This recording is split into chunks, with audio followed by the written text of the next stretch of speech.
నమస్తే అండి, welcome to people media point. మనతో ఇవాళ Jubilee hills Congress party president Katuri Ramesh గారు ఉన్నారు. సార్ నమస్తే. సార్ నమస్తే అండి. ఎలా ఉన్నారు సార్? ఫైన్ అండి. సార్, ఇప్పుడు ఎప్పుడైతే కాంగ్రెస్ పార్టీ వచ్చిందో బీఆర్ఎస్ నాయకుడు కేసీఆర్ గారికి గడ్డు కాలం వచ్చింది అన్నట్టుగా ఒకటి దాని తర్వాత ఒక ఎలిగేషన్ ఆయన మీద అప్పటి వరకు లేనివన్నీ పడుతున్నాయి. ఇప్పుడు రీసెంట్గా కాళేశ్వరం ప్రాజెక్టు దాని మీద కూడా విచారణ జరిగింది. నేను బహిరంగంగా ఇవ్వను, నాకు హెల్త్ బాగాలేదు అని చెప్పేసి ఆయన అంటున్నాడు కదా. అసలు దీనిని ఏ విధంగా చూడాలి? అక్కడ కూడా ఏమన్నా కుట్రపూరితమైన ఏమన్నా జరుగుతున్నది అంటారా, లేకుంటే ఎట్లా చూడాలి? పీపుల్ టీవీ ఛానల్ ద్వారా యావత్ తెలంగాణకి రాష్ట్ర ప్రజలకు నా యొక్క నమస్కారం. మీరు ఏదైతే ఈరోజు తీసుకొచ్చిన విషయం ఏదైతే ఉందో, మేము గతంలో కూడా కాంగ్రెస్ పార్టీ అధికారం రాగతలికి కూడా చెప్పాము. ఖచ్చితంగా తెలంగాణ రాష్ట్రాన్ని ఎవరైతే దోసుకొని తిన్నారో వాళ్ళని వదిలిపెట్టేది లేదు. వాళ్ళు ఎక్కడున్నా కూడా, వాళ్ళు ఏ పొక్కులో ఉండో కూడా తీసుకొచ్చి ఖచ్చితంగా ప్రజల ముందల నిలబెడతాం. వాళ్ళ తప్పుల్ని ఖచ్చితంగా తీసుకొస్తామని కూడా ఆ రోజు మా రేవంత్ రెడ్డి గారు సీఎం రేవంత్ రెడ్డి గారు కూడా చెప్పడం జరిగింది. అందులో భాగంలోనే ఈరోజు చూశారు కదా, డీజీపీ ఎవరైతే ఉన్నారో ప్రభాకర్ రావు ఎవరైతే ఉన్నారో వాళ్ళు ఎక్కడో పోయి దాచుకుంటే కూడా ఈరోజు హైదరాబాద్కి మన తెలంగాణకు తీసుకొచ్చి నిన్న పోలీసుల ముందులో సరెండర్ చేయడం జరిగింది.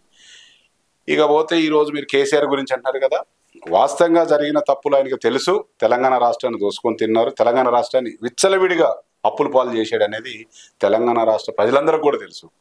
ఈరోజు కేసీఆర్ వాస్తవంగా, ఎందుకంటే మనం కూడా పెద్ద మనిషి కదా, ఇలివేయాలి కదా, ఇలివేయాలన్నట్టు ఆయనకి సరే అని కొంచెం సహకరిస్తాం. ఎందుకంటే ఖచ్చితంగా ఆయన చేసిన తప్పులు ఒప్పుకోవాలి, తెలంగాణ రాష్ట్ర ప్రజలకి ఆయన చేసిన తప్పులేందో తెలియపరచాలి, అందరికి అదే రాష్ట్ర ప్రజలు కూడా ఆయన తప్పులు ఒప్పుకొని సారీ చెప్పాలి. లేదు అంటే ఖచ్చితంగా గవర్నమెంట్ ఏం చర్య తీసుకుంటుందో ఆ చర్యకి ఆయన దానికి అంగీకరించాల్సిందని మేము. నిజంగానే ఆయనకి హెల్త్ పాడైందా? నిజంగా హెల్త్ పాడైందా అనే దానికంటే, ఎందుకంటే మనకంటే చాలా పెద్దవారు ఉంటే ఉండొచ్చు కూడా. గతంలో కూడా లాస్ట్ అధికారం కాంగ్రెస్ ప్రభుత్వం అధికారం రాగానే కూడా కింద పడ్డాడు, ఏదో ఎన్నుబొక్కు ఇరిగిందని ఒక 5-6 నెలలు ఫామ్ హౌస్ లో పడ్డాడు. మళ్ళా ఇప్పుడు కొద్దిగా నిన్ననో మొన్న బయటకు వచ్చాడు. చూద్దాం ఎంత దాకా ఆయన సహకరిస్తాడు అనేది. ఆయన సహకరించినా సహకరించకపోయినా ప్రభుత్వం తన పని తను చేసుకుంటూ పోతుంది. ఖచ్చితంగా అతను అనేది ఏదైతే తప్పు జరిగిందో ఆ తప్పును రాష్ట్ర ప్రజలకు తెలియపరచాలనేది మేము మీ ఛానల్ ద్వారా కోరుతున్న వాళ్ళని. ఓకే సార్, ఇప్పుడు మీరు ఇందాక ఆల్రెడీ తీశారు ఫోన్ ట్యాపింగ్ కేసు. అంటే అధికారంలో ఉన్నప్పుడు ఎవరేం చేస్తున్నారా అని చెప్పేసి ఫోన్ ట్యాపింగ్ చేశారు అనే ఆరోపణ. సో ఇప్పుడు ఆరోపణ మీద ఇది కనుక రుజువైతే కేసీఆర్ అరెస్ట్ అవుతారంటారా? రుజువు అయితే కాదు, ఖచ్చితంగా రుజువు అవుతుంది. కేసీఆర్ అవుతారా లేకుంటే ఇంకొకళ్ళు అవుతారా, ఎవరు తప్పు చేస్తే వాళ్ళు ఆ తప్పుకి బాధ్యతలే. అది ఎవరైనా ఉండని, అది కేసీఆర్ అవుతారా, ఇంకొకళ్ళు అవుతారా, హరీష్ రావు అవుతారా, కేటీఆర్ అవుతారా, ఇంకొకళ్ళు అవుతారా తెలియదు. ఎవరైతే తప్పు చేశారో ఆ తప్పును వాళ్ళు అంగీకరించాల్సిందే. వాళ్ళు దానికి తగిన శిక్ష వాళ్ళకి ఖచ్చితంగా పడుతుంది. న్యాయం జరుగుతుంది అంటారా? 100% చెప్పినాం కదా, మా సీఎం గారు క్లియర్ కట్ గా చెప్పాడు, బిడ్డలారా మీరు ఎక్కడ దాక్కున్నా కూడా మిమ్మల్ని వదిలేది లేదు. మీరు ఏదైతే ముందే వచ్చేస్తారేమో రేవంత్ రెడ్డి గారు. ఎట్లా అంటే కేసీఆర్ గారి మీద ఏదైనా ఇష్యూ అంటే రేవంత్ రెడ్డి గారు ఇంకా తొందరగా. అదేం లేదండి, అట్లా వ్యక్తిగతాలుగా మనకు ఆయన ఏదైతే ఉద్యమం పేరు చెప్పి తెలంగాణ రాష్ట్ర ప్రజల్ని, తెలంగాణ రాష్ట్రాన్ని బస్టు పట్టించాడో ఆ ఒక కోపంతోనే ఆయన మీద. లేకుంటే వ్యక్తిగతంగా మనకి ఏముండదు కదా. మీరు 1000 కోట్లు తీసుకొచ్చి తెలంగాణ రాష్ట్ర జనాల మీద అప్పుల పాలు చేసి ఈ రోజు మీరు ఈ తండ్రి, కొడుకు, బిడ్డ, ఒక అల్లుడు, ఇంకొక అల్లుడు, ఒక్కొక్కరు 3 ఫామ్ హౌస్లలో మంచిగా ఆరాం చేస్తుంటే తెలంగాణ రాష్ట్ర పిచ్చోళ్ళండి. మీకు అందుకే అధికారం ఇచ్చింది. మరి అట్లాంటి ఇప్పుడు కవిత కూడా అడుగుతుంది కదా, మీరు 10 ఏళ్ల కాలంలో అంత తిన్నారంటే సంవత్సర కాలంలోనే 1.80 లక్షల కోట్లు మీరు కూడా అప్పు చేశారు కదా, ఏం చేశారు? చేసిన దానికి శ్వేతపత్రం రిలీజ్ చేయండి. 20,000 కోట్లు రేవంత్ రెడ్డి అకౌంట్లోకి వెళ్ళినాయని క్లియర్ గా చెప్తుంది. మరి శ్వేతపత్రం కాంగ్రెస్ వాళ్ళని అడుగుతుంటే మేము ఎందుకు ఇవ్వాలని క్వశ్చన్ చేస్తాం. ఎవరు అన్నారు ఎందుకు ఇవ్వాలని? ఏ నాయకుడు అన్నాడు? మీ దగ్గర జవాబు ఉంటే చెప్పండి. మేము 100% ఇంకా ఇప్పుడు 18 నెలలు 19 నెలలు అవుతుంది అధికారం వచ్చి, ఇంకా 3 సంవత్సరాలు ఉంది కదా, ఖచ్చితంగా ఈ 2 మొత్తం 5 సంవత్సరాలు మా అధికారం అయిపోయే లోపు తెలంగాణ రాష్ట్రంలో మేము ఏం చేసినామో, అప్పు ఏం తెచ్చినామో, రాష్ట్ర జనాలకి ఏం చేసినామో, తర్వాత ఎక్కడ ఏం కట్టినామో కూడా మీకు క్లియర్ కట్గా మేము ఒక పేపర్ పెన్నుతో మీరు అడిగిందని సమాధానం ఇస్తాము. మీరు ఈ 10 ఏళ్లలో చేసిన దానికి ఇస్తారా? మీరు సిద్ధంగా ఉన్నారా? దానికి మీరు జవాబు చెప్తారా? చెప్పండి. మీకు శాతనైతే చేసి చూపెట్టండి. కవిత ఏడుండేనండి తెలంగాణ ఉద్యమం అప్పుడు? కేటీఆర్ ఏడుండే? మరి ఈ రోజు వాళ్ళు 1000 కోట్లకు అధిపతులు ఎట్లయ్యారు? కవిత చెప్తుంది కదా, చెప్తారండి. కేసీఆర్ అంటే ఇప్పుడు మీడియా ముందు మేము మాట్లాడవచ్చో మాట్లాడేవారు తెలియదు.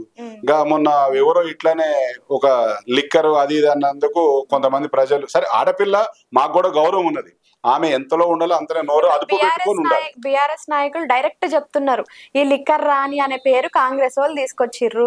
మేం తీసుకురావడం కాదండి, ప్రజలే తీసుకొస్తారు. ఇవాళ మీరు నేనేదాన్ని తప్పి, ఇవాళ నన్ను రమేష్ గారు అనేటోడు రేపు రమేష్ గారు అంటాడు దొంగతనం చేస్తే, దాంట్లో తప్పింది. ఇంకా మీరు ఆడపిల్ల కాబట్టి ఏదో ముద్దు, ఇంకా ముద్దు పేరు అంటే మేము ఆ విషయంలో మేము ఎక్కడికి వెళ్ళా నోరు జారదలుచుకోవట్లేదు, మేము చెప్పదలుచుకోవట్లేదు. మేమేమంటున్నాము, గతంలో కేటీఆర్ అమెరికాలో పనిచేసేటోడు, ఆడేం చేసినా మనకు కూడా తెలియదు. మరి ఇక్కడికి వచ్చినాక ఇలా 1000 కోట్లకి అధిపతి అయ్యాడు కదా. ఏ విధంగా అయ్యాడు? 10 ఏళ్లలోనే 1000 కోట్లకి అధిపతి. అధికారం మీద ఉంటే 1000 కోట్లకి అధిపతి అవుతారా? బిడ్డ అవుతుందా? అల్లుడు అవుతారా? ఇంకొక అల్లుడు అవుతారా? చెప్పండి. మరి ఈ గతంలో 70 ఏళ్ళు 60 ఏళ్ళు కాంగ్రెస్ ప్రభుత్వం పరిపాలించింది కదా, ఇదే ఉమ్మడి ఆంధ్రప్రదేశ్ లో ఉన్నారు కదా. ఈ రోజు కూడా కొంతమందిని కాంగ్రెస్ నాయకులు లీడర్లను చూసుకోండి, అప్పుల పాల్లో ఉన్నారు. మరి వీళ్ళు ఎందుకు అధిపతులు కాలేదు?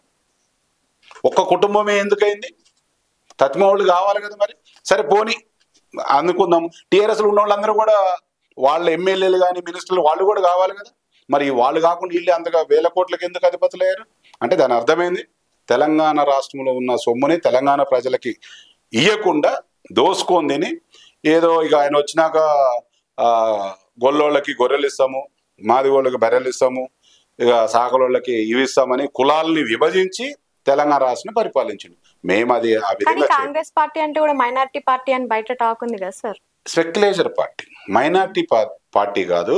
కాంగ్రెస్ పార్టీ గతంలో కూడా ఎప్పటి నుంచి స్వాతంత్రం వచ్చిన కాడి నుంచి కూడా తీసుకోండి, అందరు కలిసి కట్టుకు ఉండాలని చెప్తున్నాను తప్ప ఎవరిని ఎడగొట్టాలని. మైనారిటీ పార్టీస్ కి ఎక్కువ వాల్యూ ఇస్తుందని ఎవరన్నారు? నేనేమంటున్నా అంటే, పోయేటప్పుడు మస్తు మాటలు మాట్లాడతారు. అది కాదు అంటే ఇప్పుడు మేము ముస్లిమ్స్ ని విభజించి లేకుంటే క్రిస్టియన్స్ని విభజించి హిందువుల్ని విభజించి ఏమైనా పాలించట్లే కదా. మేము ఐక్యతగా ఉండాలని కోరుకుంటే మా రాహుల్ గాంధీ గారు ఏమన్నారు భారత్ జోడో యాత్రలో, అందరం ఐక్యతగా ఉండాలనే కదా. ఈ రోజు కూడా కులగణన చేయమని అంటున్నాం కదా. కులగణన చేయమని ఎవరికి ఏదైతే రావాలో వాళ్ళ ఫలితాలు వాళ్ళకి దక్కాలనే ఒక సిద్ధాంతంతో పోతున్నాం కదా. అవునా కదా? మేము ముస్లిమ్స్ కి ఏది వాళ్ళ పండుగ వచ్చినప్పుడు వాళ్ళకి గిఫ్ట్లు ఏమి ఇట్లేదు, లేకుంటే క్రిస్టియన్ వస్తే క్రిస్టియన్కి అవిట్లేదు, అయ్యే అట్లా విభజించి పాలించట్లేదు. అందరం ఐక్యతగా ఉండాలి, రాష్ట్రంలో అందరూ అభివృద్ధి చెందాలనేదే కాంగ్రెస్ పార్టీ విధానం. ఎందుకంటే మేము పార్టీ అధికారంలో రాకతల్లి కూడా ఒకటే మాట చెప్పినాం, ఖచ్చితంగా అందరూ కలిసికట్టుగా ఉండాలి, అందరూ ఐక్యతగా ఉంటేనే ప్రభుత్వం నడపగలుగుతాం అనే మా రేవంత్ రెడ్డి గారి ఆలోచన విధానంతో ఈ రోజు కూడా క్యాబినెట్లో కానీ పదవుల్లో కానీ ప్రతి ఒక్కరికి అవకాశం కల్పిస్తున్నారు. కేసీఆర్ లాగా మొహం చూసి బొట్టేం పెట్టట్లేదు, అది మా రేవంత్ రెడ్డి గారి. అంతే కదండి, ఇప్పుడు మిమ్మల్ని చూస్తే ఒక బొట్టు పెడతారు, మాకు చూస్తే వేరే ఒక బొట్టు పెడతారు, అట్లా ఉంటది. అట్లా కాకుండా మా రేవంత్ రెడ్డి గారు బడుగు బలహీన వర్గాల్ని ఇంకా ఏకమయ్యేది. ఈ రాష్ట్రంలో ఇప్పుడు దాకా మీరు చూసుంటారా, ఇప్పటికి 75 సంవత్సరాలు అవుతుంది మన స్వాతంత్రం వచ్చి. ఏ రాష్ట్రం అని కులగణన చేసిందా? చేశారా? కానీ ఎంఆర్పిఎస్ ఉద్యమకారుల్లో 30 సంవత్సరాల నుంచి మన మందకృష్ణ కొట్లాడుతున్నాడు. ఏ రాష్ట్రం అన్న అప్పుడు ఉమ్మడి రాష్ట్రంలో కానీ లేకుంటే ఉమ్మడి ప్రభుత్వం ఉన్నప్పుడైనా ఎవరైనా చేశారా? ఈ రోజు తెలంగాణ రాష్ట్రంలో ఏకైక వ్యక్తి ఎవరు చేశారంటే రేవంత్ రెడ్డి గారు. అంటే అది 10 ఏళ్లకు ఒకసారి కదా సార్ వచ్చేది. ఏబిసిడి వర్గీకరణ అండి. మందకృష్ణ మాదిగన్న గారు 30 సంవత్సరాలు వర్గీకరణ కావాలని కొట్లాడిండు. ఈ రోజు ఆ కళని నెరవేర్చిన నాయకుడు ఎవరంటే మా రేవంత్ రెడ్డి గారు. అది కాంగ్రెస్ ప్రభుత్వం. కాంగ్రెస్ ప్రభుత్వం సిద్ధాంతాలు అట్లాడు. మరి ఇప్పుడు కవితక్క చెప్తుంది కదా, బీసీలకు అన్యాయం చేస్తుంది కాంగ్రెస్ ప్రభుత్వం, నేను ఉద్యమం చేస్తా వాళ్ళకి న్యాయం చేస్తా అంటుంది. ఈమె బీసీయా? ఈమె బీసీయా? అంటే బీసీ అయితేనే బీసీ అయితే బీసీలో ఎన్ని కులాలు ఉన్నాయో చెప్పమనామని, బీసీలో ఎన్ని కులాలు ఉన్నాయని చెప్పమనండి. గతంలో అధికారంలో ఉన్నది కదా ఆమె, మరి అప్పుడెందుకో ఉద్యమం చేయలేదు? ఆమెను అరెస్ట్ చేస్తున్నారంటే ఢిల్లీలో పోయి మహిళా రిజర్వేషన్ కావాలని కొట్లాడింది. అప్పుడు బీసీలు అందరూ బాగున్నారేమో. అంటే ఇప్పుడు 16 నెలల్లోనే బీసీలు కలవరా? ఇప్పుడు అన్యాయం జరిగింది. ఏడా ఎవరికి జరిగింది చెప్పండి? వాళ్ళ క్యాబినెట్ లో ఎంతమంది బీసీలు ఉన్నారు, వాళ్ళ క్యాబినెట్ లో ఎంతమంది ఎమ్మెల్యేలు బీసీలు ఉన్నారు, ఇప్పుడు కాంగ్రెస్ ప్రభుత్వంలో ఎంతమంది బీసీలు ఉన్నారు, ఎంతమంది ఎమ్మెల్యేలు ఉన్నారు, ఎంతమంది ఏ పదవులు ఉన్నారు, లిస్ట్ ఇవ్వమని మేమని ఇస్తాం వాళ్ళని. అంటే వాళ్ళ దగ్గరకు వచ్చేటప్పటికేమో వాళ్ళు చేస్తే చమత్కారం, వేరే వాళ్ళు చేస్తే బలత్కారా, అంతేనా? మరి అట్లా అంటే ఇప్పుడు మంత్రులకి రెడ్డిలకే ఇస్తున్నాడు రేవంత్ రెడ్డి అని చెప్పేసి కూడా ఒక నిన్న 3 మంత్రులు ఇచ్చారు వాళ్ళు రెడ్ల. మరి అంటే రెడ్లే అండి, మొన్న 3 మంత్రులు ఇచ్చారు. తెలుసా ఆ విషయం మీకు? తెలుసా? తెలుసు. ఎవరెవరికి ఇచ్చారు చెప్పండి? 2 దళితులకి ఇచ్చారు, ఒకళ్ళు బీసీకి ఇచ్చారు. మరి రెడ్డిలకి ఇచ్చారన్న మాట ఎందుకు వస్తుంది సార్ బయట? మళ్ళీ అదే ఇది నేను మీరు అంటే మీరు మీడియా వాళ్ళు కూడా అట్లా అంటే కాదు కదా. మీరు ఇప్పుడు గతంలో జరిగిన 12 మందికి ఇచ్చారు కదా, 12 మందిలో ఎంతమంది రెడ్లు ఉన్నారు, ఎంతమంది అందులో ఎస్సీలు ఉన్నారు, ఎంతమంది బీసీలు ఉన్నారు? వాళ్ళలాగా తెలంగాణ రాష్ట్రంలోనే 0.2, 0.5% ఉన్న ఎల్మలు 4 ఎమ్మెల్యేలు, 4 మినిస్టర్లు వాళ్ళే ఉన్నారు. అప్పుడు ఎవరు అన్యాయం చేసినట్టు తెలంగాణ రాష్ట్రానికి? కులానికి ఎవరు ఇది చేసినట్టు చెప్పండి అండి. 0. తెలంగాణ రాష్ట్రంలో 0.06% వాళ్ళు ఎల్మలు ఉన్నారు. 4 మినిస్టర్లు ఎట్లయితారు, 4 ఎమ్మెల్యేలు ఎట్లయితారు, 4 ఎమ్మెల్సీలు ఎట్లయితారు? ఏ పోలీస్ స్టేషన్లో చూడలే వాళ్ళే ఏసీపీలు, ఎస్ఐలు, సిఐలు ఉన్నారు. ఏ విధంగా అవుతారు? అదా కులగణన అనేది ఇండియాలోనే జరగలేదు ఎక్కడ కూడా. ఈ రోజు మన తెలంగాణ రాష్ట్రంలో జరిగింది. దాన్ని తెలంగాణ రాష్ట్ర ప్రజలందరూ కూడా, ప్రతిపక్ష నాయకులు కూడా దాన్ని ఏకీవించాలనేది నేను ఈ సభాముఖంగా తెలియపరుస్తున్నా అందరికి కూడా. లైక్ చేయండి, షేర్ చేయండి, సబ్స్క్రైబ్ చేయండి. మరిన్ని వీడియోల కోసం బెల్ సింబల్ పై క్లిక్ చేయండి.